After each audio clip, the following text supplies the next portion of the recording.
Hello students, welcome to the class of Wish Academy. Today we are going to start our topic of accounting for NPOs, that is accounting for NPO. NPO क्या होते हैं? These are non-profit organizations. Non-profit organizations.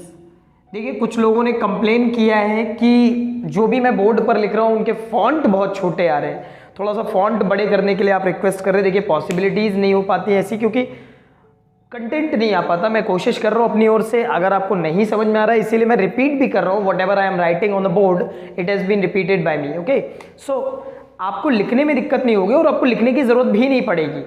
Okay, so accounting for partnership, sorry accounting for NPOs, that is non profit organisations. आखिर non profit organisations कौन सी organisation होती है? देखो मेरी बात समझना आप यार, कहीं ना कहीं हर एक बिजनेस किसी न किसी मोटिव से होता है। मैं आपको ये नहीं बोल रहा हूं कि कोई भी बिजनेस हो, बिजनेस हमेशा प्रॉफिट के लिए नहीं होता। मैंने क्या बोला, आप अगर बिजनेस करते हो तो उस बिजनेस में जरूरी नहीं कि प्रॉफिट हो, जरूरी है कि उसके लिए आपके पास मोटिव होना चाहिए। ठीक है ना? क्या होना चाहिए? मोटिव होना चाहिए। कुछ लोगों का मोटिव होता है प्रॉफिट अर्निंग। क्या? प्रॉफिट अर्निंग, ये पैसा कमाना चाहते हैं। कुछ लोगों का मोटिव होता है सर्विस रेंडर करना, तो ये क्या करते हैं? सर्विस लेंड करते हैं, लोगों को सर्विसेज देते हैं। ठीक है ना? तो देखो कोई भी ये बोले कि नॉन प्रॉफिट ऑर्गेनाइजेशन की जब हम बात कर रहे हैं तो मतलब प्रॉफिट नहीं कमाने वाले ऑर्गेनाइजेशन, ये गलत तरीका है बोलने का। आपको क्या बोलना है, कोई भी बिजनेस, जरूरी नहीं कि बिजनेस हमेशा, या कोई भी ऑर्गेनाइजेशन जो काम कर रही है, कुछ भी काम कर रही है, जरूरी नहीं है कि वो इसीलिए काम कर रही हो कि उससे प्रॉफिट हो, बल्कि उसके पास दूसरा मोटिव भी होता है, सर्विस मोटिव। और सर्विस मोटिव के लिए जो काम करती हैं उन्हें हम क्या बोलते हैं? NPO।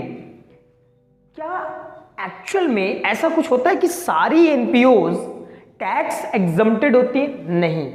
Remember that all the non-profit organizations are not tax exempted, यानी कि all organizations are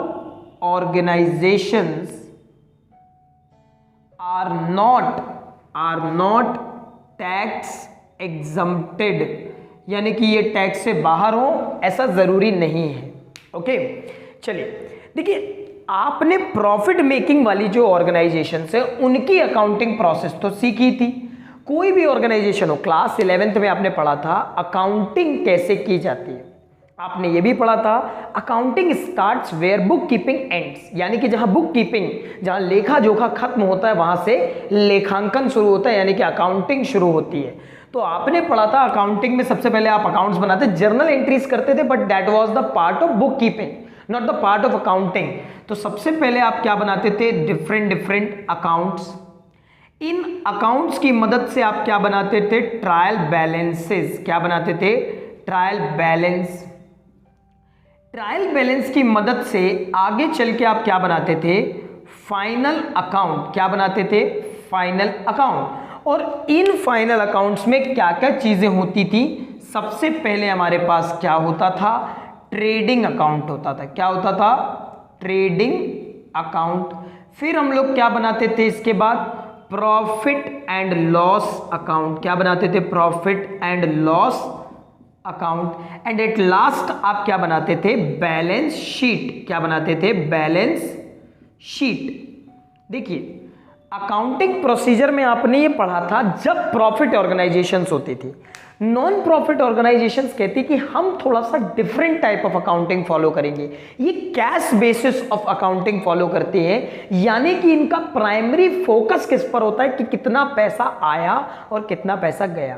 भाई जब ये लोग प्रॉफिट के लिए काम नहीं करते तो आखिर इनको पैसे की क्या जरूरत? तो आप जानते हो, अगर मैं अपनी बात करता हूं, if I am giving services only, आपसे मैं कुछ मांग नहीं रहा हूं इन रिटर्न, ऐसा नहीं है कि मुझे पैसे नहीं मिलेंगे। देखिए आने वाले टाइम पर अगर आप लोगों का सपोर्ट बना रहा तो जरूर मुझे पैसे इस चीज के मिलेंगे, इस काम के बदले पैसे मिलेंगे। But now I am working for only giving the services, there is no return like a profit. कोई भी ऐसा रिटर्न नहीं है कि प्रॉफिट जैसी कोई बात नहीं, यहां पर सर्विस की बात है। लेकिन सवाल ये था कि कैश क्यों जरूरी है? जब सर्विस ही प्रोवाइड करना है तो कैश कहां से आ गया? बात ये है यार, ये समझो ना, अगर मैं यहाँ पर काम कर रहा हूँ तो क्या इसके लिए मैंने बोर्ड नहीं खरीदा, क्या मैंने एक सेटअप नहीं लगाया, ये सारी चीजें, ये सारा चीज भाई देखो, दान करने के लिए भी कैश चाहिए होता है। मतलब अगर मान लो कोई पुण्य भी करना है ना तो पैसा जरूरी है, ठीक है ना। तो यहां पर भी पैसे के लिए मतलब इनको रिकॉर्ड्स बनाना पड़ता है।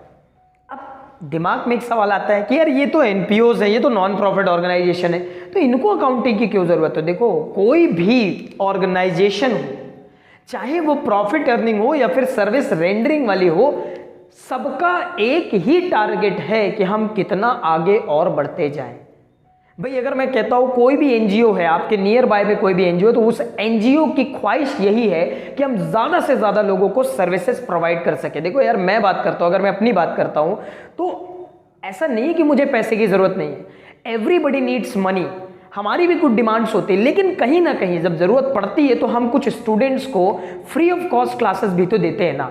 तो इसका मतलब ये थोड़े कि मेरे को कैश की जरूरत नहीं पड़ेगी। अब जो सर्विस मोटिव से काम करते हैं ऑर्गेनाइजेशन, वो cash basis of accounting maintain करते हैं। कौन सी? Cash basis of accounting. Accounting की कौन सी मेथड को वो यूज करते हैं? कैश बेसिस को। ओके, अब ये क्या करते हैं, ये अपने रिकॉर्ड्स कैसे मेंटेन करते हैं? देखो रिकॉर्ड तो सबको मेंटेन करना पड़ेगा, आप चाहे प्रॉफिट अर्न करें या ना करें, रिकॉर्ड्स बना करके रखना पड़ेगा। क्योंकि मैंने कहा हर ऑर्गेनाइजेशन जो एनपीओज हैं, जो नॉन प्रॉफिट ऑर्गेनाइजेशन है, वो टैक्स एग्जम्प्टेड नहीं होती है। मतलब उन पर भी टैक्स लगता है, कुछ पर नहीं लगता है। तो इनके अकाउंटिंग प्रोसीजर में स्टार्टिंग कहां से होती? सेम, ये बनाते हैं डिफरेंट अकाउंट्स। फिर इनका भी क्या बनता है? Trial balance. क्या बनता है? Trial balance. लेकिन लास्ट में जब इनके फाइनल अकाउंट्स बनते हैं, कौन से? Final accounts. तो ये फाइनल अकाउंट थोड़ा सा चेंज होते हैं। जब आप प्रॉफिट मोटिव से काम कर रहे थे तो ट्रेडिंग का मतलब क्या होता है? व्यापार। ट्रेडिंग का मतलब क्या होता है? व्यापार, ठीक है ना। तो व्यापार खाता बना रहे हो, व्यापार का मतलब ही होता है प्रॉफिट, व्यापार का मतलब ही क्या होता है? प्रॉफिट होता है। तो यहां पर अब trading account, profit and loss account, क्योंकि यहां पर आपको प्रॉफिट और लॉस का एक मोटिव था, प्रॉफिट मोटिव था, तो कभी लॉस भी हो गया तो प्रॉफिट एंड लॉस अकाउंट और बैलेंस शीट। यहां पर जो फाइनल अकाउंट्स मेंटेन किए जाते हैं वो थोड़ा अलग होते हैं। पहला, रिसीट्स एंड पेमेंट अकाउंट, ठीक है। कुछ लोग इसे रिसिप्ट्स भी बोलते हैं, ठीक है ना, कोई दिक्कत नहीं है, आपकी अपनी इच्छा है। आप चाहें तो रिसिप्ट्स एंड पेमेंट अकाउंट बोले या रिसीट्स एंड पेमेंट अकाउंट दोनों बोले, क्योंकि अगर हम प्रॉपर ग्रामर को फॉलो करेंगे तो यहां पर पी जो है that is silent. Okay, next we have what? Income and expenditure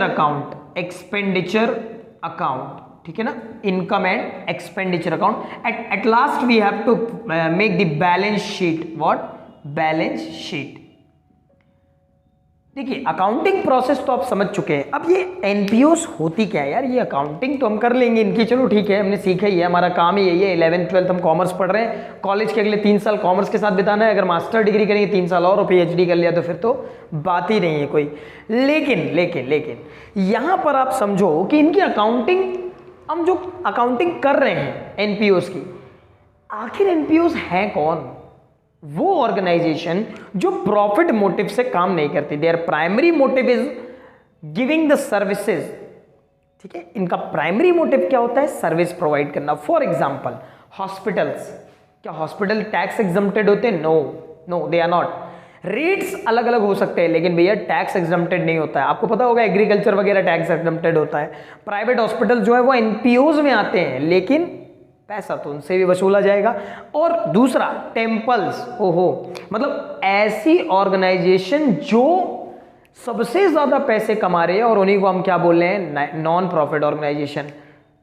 coaching institutes, मतलब स्कूल्स वगैरह की बात कर ले हम लोग, तो एक ही क्लास में 40 स्टूडेंट और एक क्लास में 3 सेक्शन, मतलब 120 students are paying around 1500 rupees minimum. अगर 1500 रुपए भी अगर भरते हैं वो लोग तो लगभग एक ही क्लास से लाख रुपए के आसपास पैसा आ जाएगा, सोचो।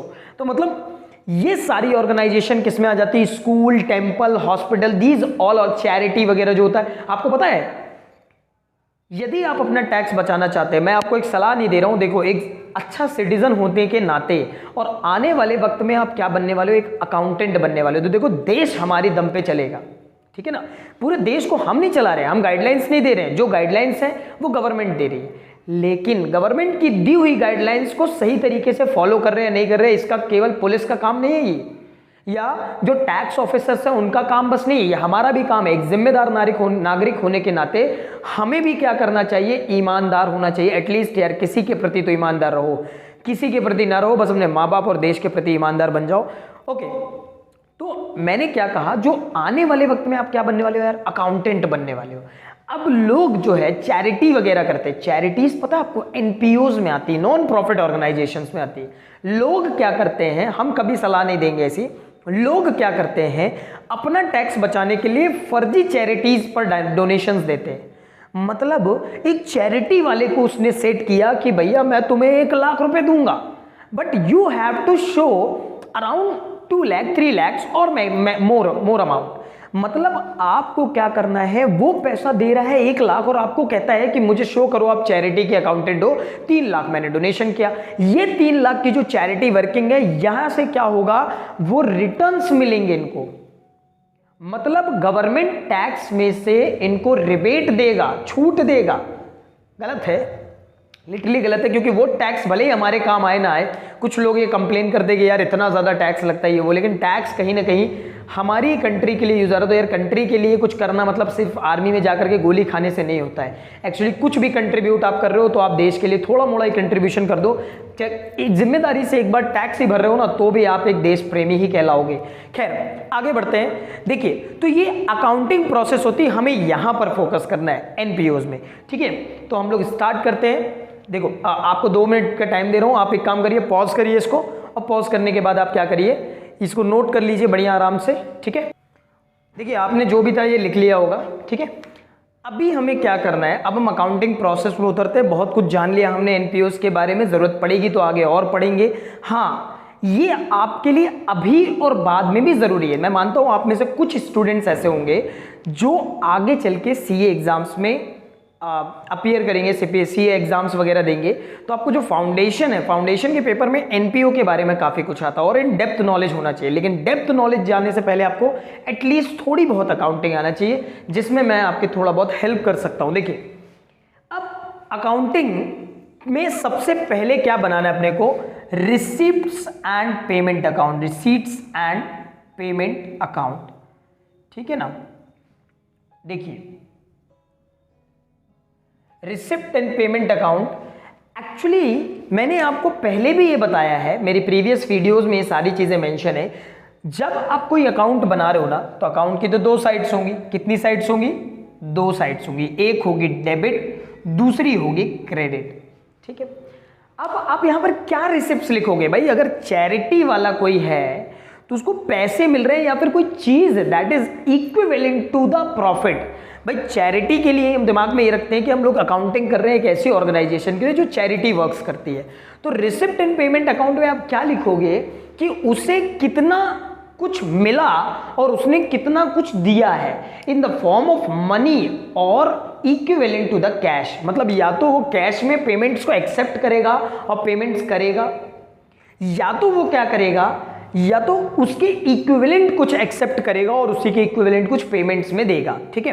अब देखिए, ये रिसिप्ट एंड पेमेंट अकाउंट किसके जैसा होता है, it is just like cash account. किसके जैसे होता है ये, कैश अकाउंट। आपको मैंने पहले भी कहा था कि आप अकाउंटिंग करते वक्त रूल्स को जरूर ध्यान में रखना। अच्छा, कैश हमारे लिए क्या होता है, कैश हमारे लिए एक तरह का असेट होता है। क्या होता है, असेट। जब जब असेट बढ़ता है तब तब उसे आप क्या करते हैं, डेबिट करते हैं। क्या करते हैं, डेबिट करते हैं। और जब जब असेट घटता है तो आप उसे क्या करते हैं, क्रेडिट करते हैं, ठीक है ना। ये बात आपको याद रहनी चाहिए। तो यहां पर भी कहीं ना कहीं ये जो कैश अकाउंट की तरह आप रिसिप्ट एंड पेमेंट अकाउंट बना रहे हो, वो भी क्या रिप्रेजेंट कर रहा है, कैश को ही रिप्रेजेंट कर रहा है। कैश आता कब है आपके पास, जब जब आप क्या करोगे, रिसिप्ट्स करोगे। तो यहां साइड आप लिखेंगे receipts and this side will be showing the payments. What? Payments.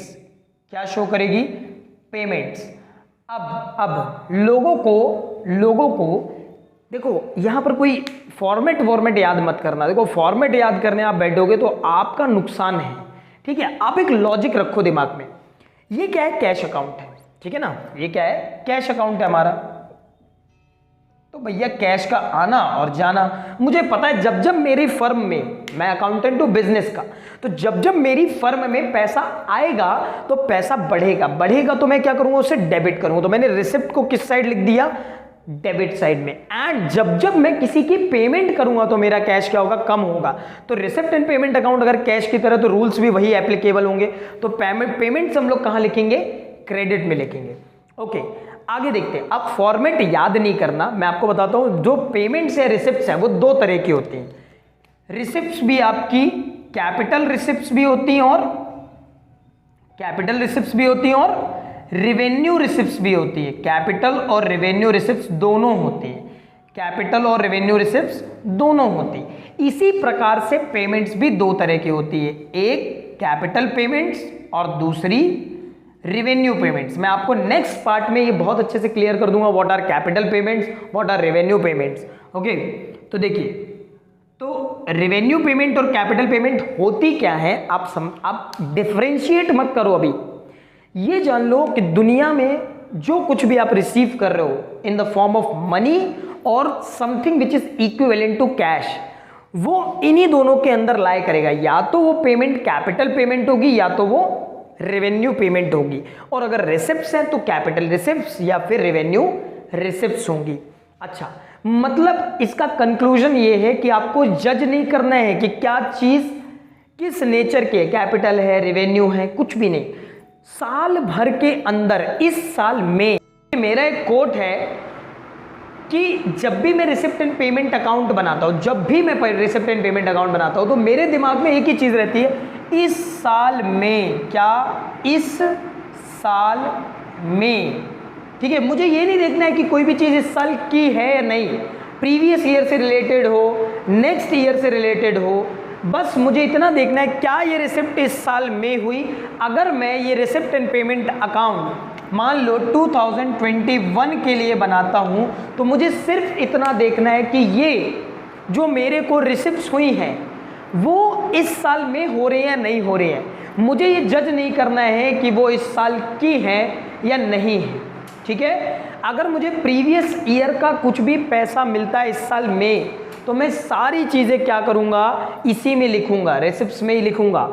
और पेमेंट्स के साथ भी यही है। अगर आप प्रीवियस ईयर का कुछ ड्यू पेमेंट करते हो इस साल में, इस साल की कोई पेमेंट करते हो इसी साल में, या नेक्स्ट ईयर की कोई भी पेमेंट एडवांस में करते हो इस साल में, तो आपको इधर पर पेमेंट साइड में लिखना है। तो आपको यही बस दिमाग में रखना है कि रिसिप्ट एंड पेमेंट अकाउंट बनाते वक्त don't be judgmental about the capital और रेवेन्यू नेचर्स। आपको ये डिसाइड नहीं करना है कि कौन सी चीज कैपिटल नेचर की है, कौन सी चीज रेवेन्यू नेचर की है। आपको सिर्फ इतना देखना है क्या क्या रिसिप्ट्स इस साल में हुई। जो भी रिसिप्ट्स इस साल की हैं आपको लिख देना है रिसिप्ट साइड, जो भी पेमेंट्स हो उसे पेमेंट साइड लिख देना है। आई होप आपको आज का टॉपिक समझ में आया होगा। रिसिप्ट एंड पेमेंट अकाउंट कोई ज़्यादा टफ नहीं है, आपको बेसिक यही याद रखना है कि ये कैश अकाउंट की तरह ही काम करता है। जब जब पैसा आएगा रिसिप्ट साइड में, जब जब पैसा जाएगा पेमेंट साइड में। एक छोटी सी बात याद रखना है कि सिर्फ हमें वही चीज़ें लिखना जो इस साल में मिल गई हैं, चाहे वो पिछले साल से रिलेटेड रहे या नेक्स्ट ईयर से, वो नहीं देखना है हमें सिर्फ इतना देखना है क्या इस साल में वो रिसिप्ट हुई है या क्या